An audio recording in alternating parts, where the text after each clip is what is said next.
Welcome to my vlog guys. Magluto tayo ng ano guys, ng nangka. Gigisahin natin siya.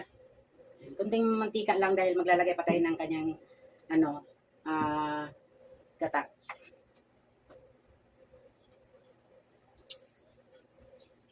Ayan. Nainit na yung ating mantika. Gisahin na natin yung ating bawang. Ayan, bawang. Lagyan na natin yung ating bawang.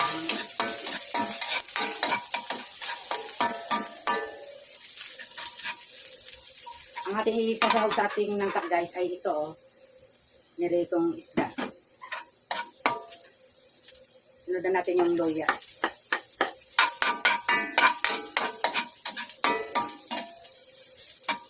Sibuyas.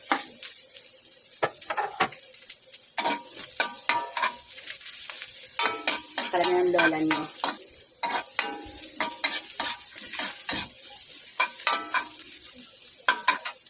Lalagay na natin yung ating nangka. Ilaga ko na yan. Pinalambot ko na yan.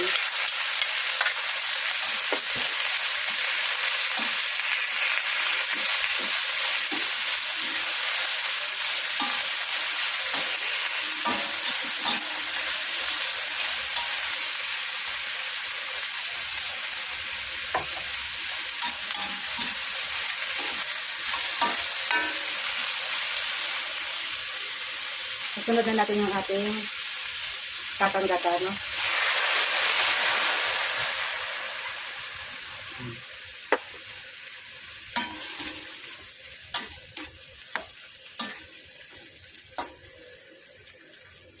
Maglagay tayo ng asin.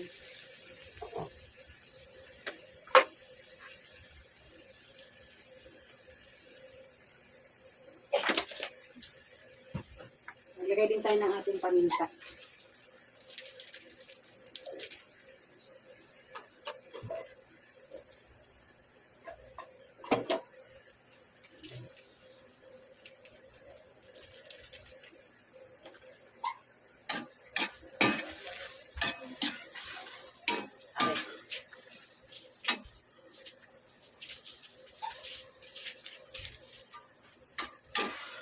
Maglagay na rin tayo ng ating pampalasa.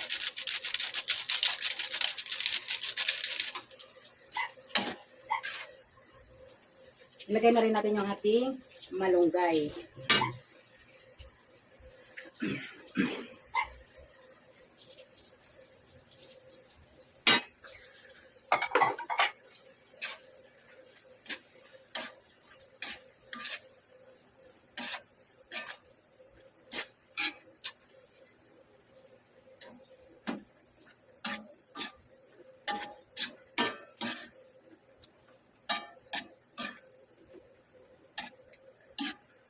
Mag-add tayo ng kaunting tubig.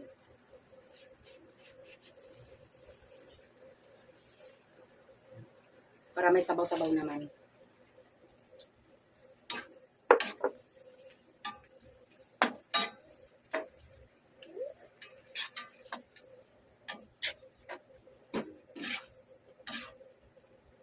Malapot pa rin siya dahil kakanggata lang yung nilagay natin. Nyog.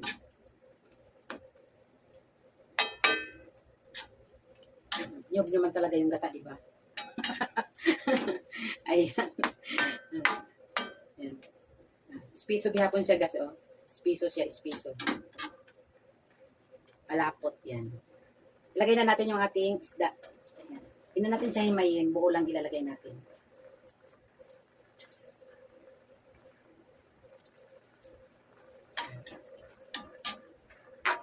Saglit lang yan, konting kulo-kulo lang. O, ayos na yan dahil malambot na yung ating langka.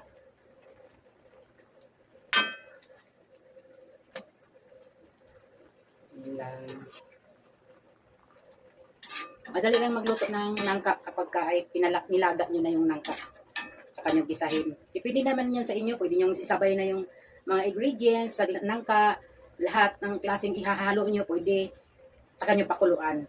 Pwede rin nagisahin sa akin, ginisa ko. Depende naman yan sa inyo sa pagluluto ng nangka.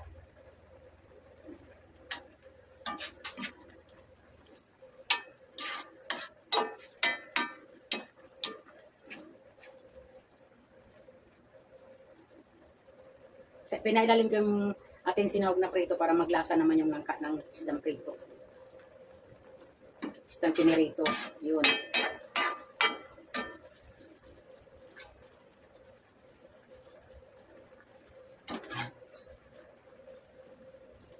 Tapos maglagay tayo ng ceiling green.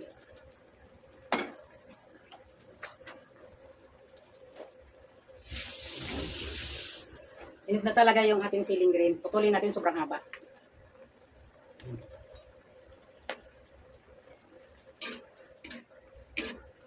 Hindi ko na makalimutan yung ceiling green. Naalala ko may ano pala. Parang may kulang. Kaya ayan, naglagay tayo ng ceiling green.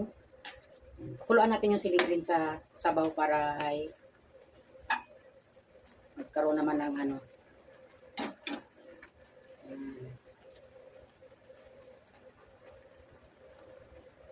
Masarap yung ating gulay kapag may ceiling green. Pang dagdag rin po sa ayan sa lasa ng ating gulay.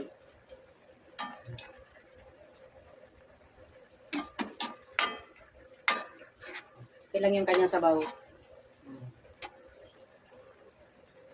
Yung iba, gusto nila ng may sabaw. Yung iba naman, yung walang sabaw, yung tama lang. So, yun lang guys. Maraming salamat sa inyong panonood. At naluto na po yung ating nangka, no? Na may malunggay. Nilagyan natin ng malunggay para naman mas masarap. Yan. Masustansya po yung malunggay. Para maganda naman yung dating ng ating gulay, no? May kulay. Okay, ilapit ko sa inyo. Ipakita ko sa inyo yung malapitan ng ating niluto. Ayan na guys. Luto na siya. Masarap ng ating nangka. Yan, yung ating nangka. Luto na.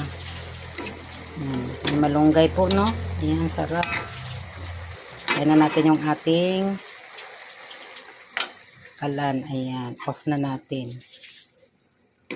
Di ba masarap yung ating nangka? Wow. So yun guys, thank you for watching guys. Ayan. God bless po sa ating lahat. Kain na po tayo.